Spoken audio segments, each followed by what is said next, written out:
How to create pre-preps. The PrePrep function available from the homepage allows you to pre-prepare your stock and tell the system what's inside a box. Typing or scanning the barcode of the box, flight case, pallet or whatever it might be opens up that box. Once open, anything you now scan will be added into that box. You can also say whether or not the items you are adding are a permanent fixture. Now, simply scan or type the barcode of all assets being added into the box to form the pre-prep. In this case, we're adding 6 uplighters and a power cable into the flight case. As non-permanent items, as soon as we check the pre-prep out onto a job, the pre-prep will be destroyed as all assets must be checked back in separately. You can also add non-barcoded items into a pre-prep by clicking on the New button.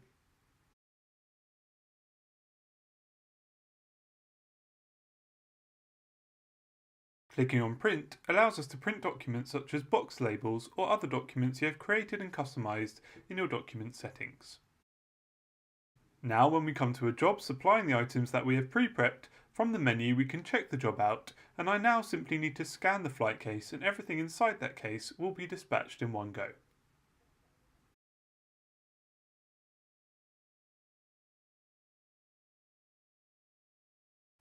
When the items are returned, we can also pre-prep directly from the check-in screen. Select Open Pre-Prep Box on the bottom of the screen, scan the flight case to open it, and scan the assets back into the box so they're pre-prepped and ready to go on the next job.